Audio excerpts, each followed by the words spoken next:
Halo, selamat berjumpa kembali di pertemuan yang ketiga untuk para pases ANT 2 reguler maupun yang asinkronis. Maka saya mulai saja masuk ke materi pelajaran, yaitu Application of Constant Rate of Turn Techniques, yaitu lingkaran putar ini. Ini contohnya ya, ini kapal maju penuh 12 knot, kemudi cikar kanan. Gambarannya seperti ini. Maka pada waktu jarak dari sejak kemudi diputar sampai kapal sudah 90 derajat haluannya, ini disebut advance ya. Baru yang di luar sampai lambung disebut jarak ini disebut total advance ya. Baru ini mutar ya, otomatis kecepatannya akan berkurang. Kalau semula 12 jadi 9, 8 ya. Ini sudah haluan kebalikan dari semula. Kalau semula utara, ini selatan ya. Kemudian ini haluan sudah tegak lurus 270, maka ini bentuk lintasannya berupa suatu lingkaran. Ini disebut tactical diameter, yang dari sini ke sini jari-jarinya disebut ridge ya. Baru yang lain ini transfer tadi ya. Kira-kira begitulah istilah di dalam lingkaran putar atau turning circle ya. Kalau orang menanyakan tactical diameter, ya inilah diameternya ini ya, ridge atau jari-jarinya. Baik, saya lanjutkan. Ini untuk lingkaran putar ini sangat terpengaruh terutama oleh kecepatan, maju setengah kayak maju penuh, maju pelan.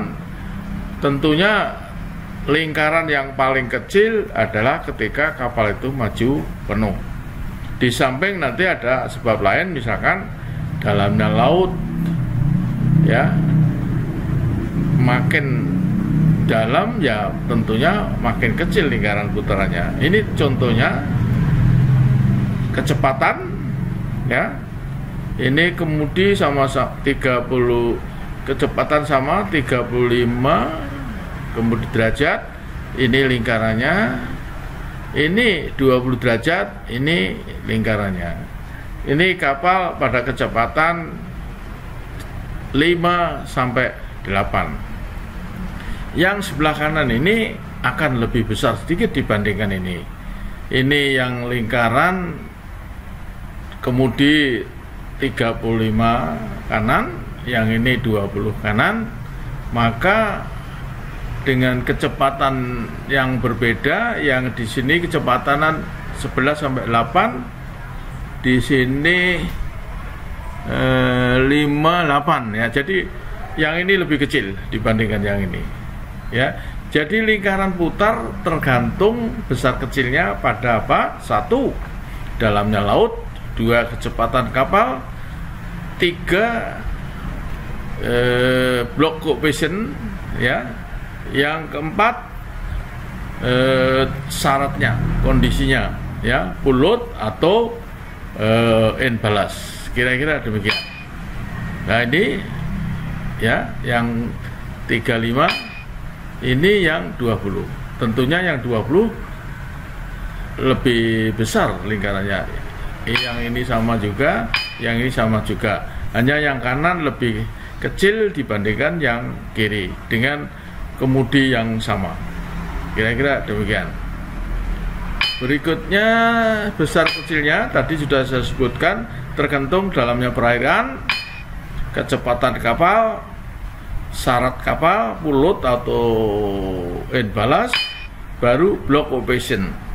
Jadi kapal yang block coefficientnya besar, ternyata lingkaran putarnya lebih kecil dibandingkan block coefficient yang kecil. Kapal yang langsing ternyata lingkaran putarnya lebih dalam. Ini menurut teori yang ada ya.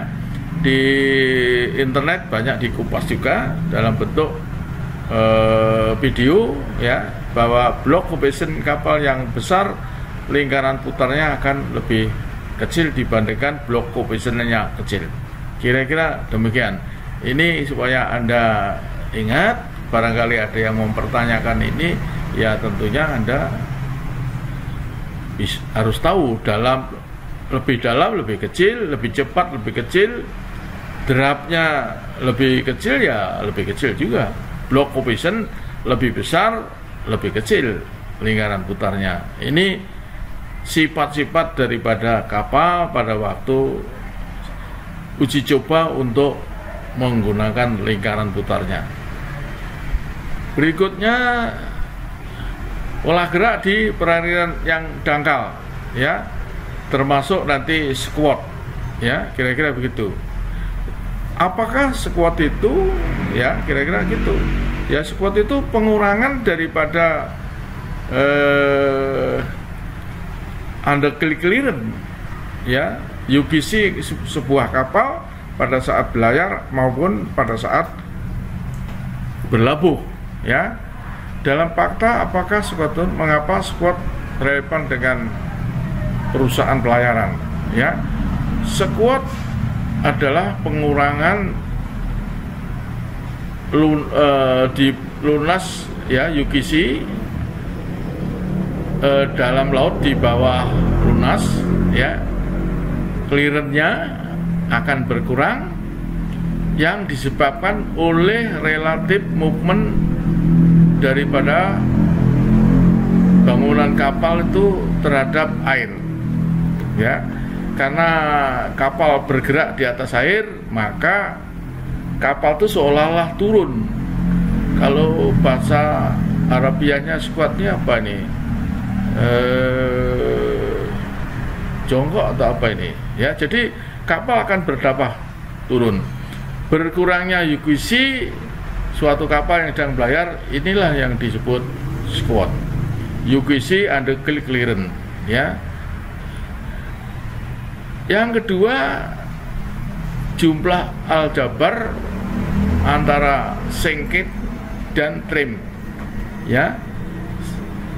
Trim adalah beda drap depan belakang, singkeng adalah tenggelamnya kapal, ya. Ini disebut squat. Squat terjadi ketika kapal sedang laju terhadap air ataupun kapal yang sedang berlabuh mendapatkan arus, ya, akan mendapatkan squat juga, ya. Tidak berbeda dengan syarat kapal dalam posisi netral dibandingkan dengan kapal pada saat belayar, ya, ketika mendapat arus, ya, makin cepat makin besar juga squatnya, sama makin cepat arusnya atau makin cepat kapalnya. Fenomena squat ini telah lama diketahui orang, namun pada waktu itu belum jadi perhatian karena makin hari kapal makin besar dan makin cepat, maka squat ini jadi perhitungan juga, ya, karena makin besar squatnya ya makin besar, makin cepat squatnya makin besar juga, ya.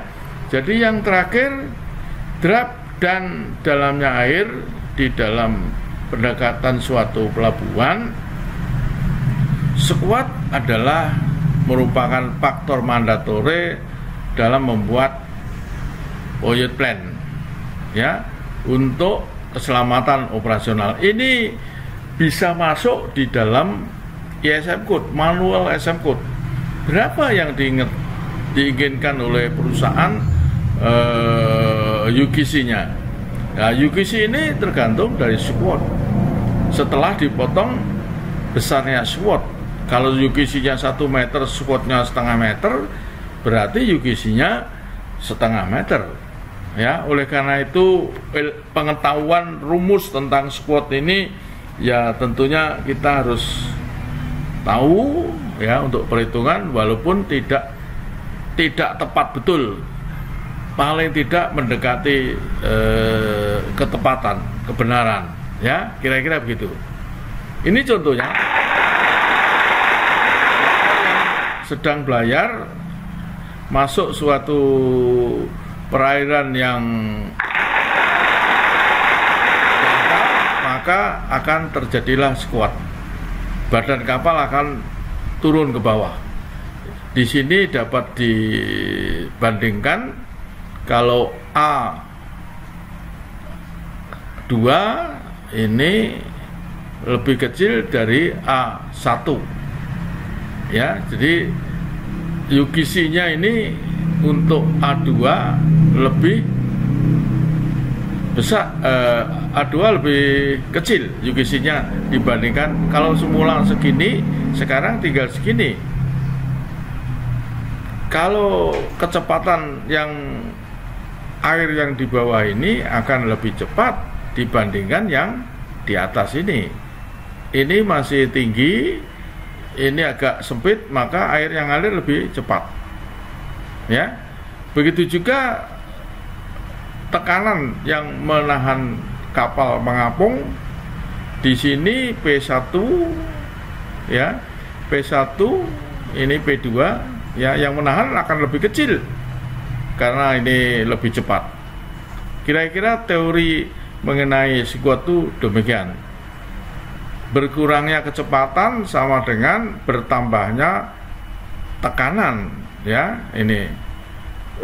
Jadi untuk menahan kapal tetap dengan UGC tertentu akan berkurang kalau kapal itu bertambah kecepatannya. Ya, makin dangkal makin cepat tentunya. Sehingga inilah proses terjadinya squat.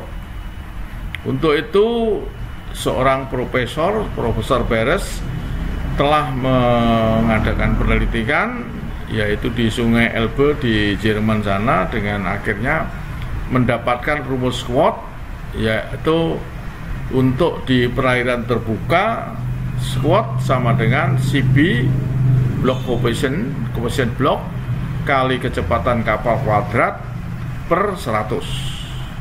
Ya, squatnya dihitung dalam meter.